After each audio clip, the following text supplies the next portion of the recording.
एक शादी और मौत का सिलसिला। कभी कभी नियति के खेल इतने अजीब होते हैं कि जीवन और मृत्यु के बीच एक शादी का बंधन भी मजाक बन जाता है। प्राचीन भारत के एक छोटे से गांव अंबरपुर में राजा धर्मेश्वर का शासन था। गांव अपने सुंदर परिवेश, हरियाली और लोक कथाओं के लिए प्रसिद्ध था।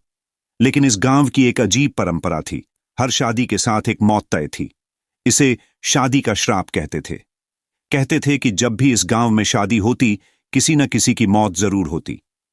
यह श्राप तब शुरू हुआ था जब राजा धर्मेश्वर ने अपनी बेटी माधवी की शादी एक साधारण किसान अरुण से करने की घोषणा की।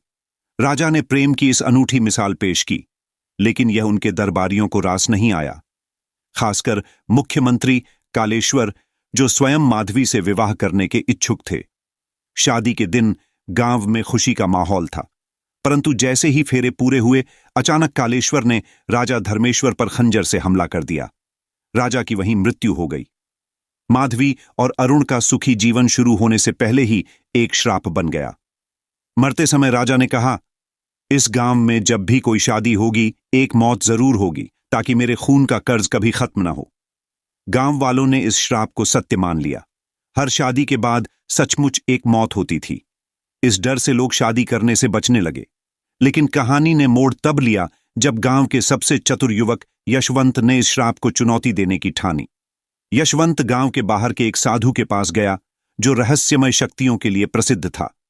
साधु ने कहा, श्राप को तोड़ा जा सकता है, लेकिन इसके लिए एक साहसी और प्रेमी व्यक्ति की जरूरत होगी, जो अपने प्रेम के लिए मृत्यु से भी लड़ सके। यशवंत ने गांव की सुंदर युवती राधा से प्रेम किया, लेकिन उनकी शादी इसी श्राप के डर से नहीं हो पा रही थी। यशवंत ने गांव वालों से वादा किया कि वह इस श्राप को तोड़कर ही शादी करेगा। शादी के दिन यशवंत और राधा ने पूरे गांव को निमंत्रण दिया। गांव वाले डर और जिज्ञासा से भरे हुए आए। शादी शुरू हुई और सबकी नजरें यशवंत पर थीं।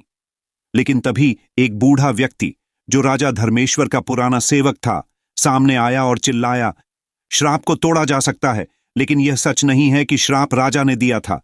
यह कालेश्वर का फैलाया झूठ था, ताकि गांव के लोग डरें और उसकी योजनाओं पर ध्यान न दें।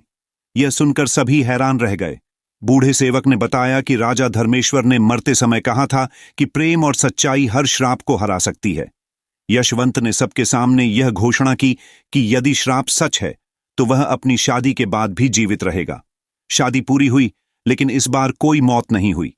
गांव वालों ने राहत की सांस ली और महसूस किया कि डर और अंधविश्वास के कारण वे इतने वर्षों से खुद को बांध कर रखे हुए थे।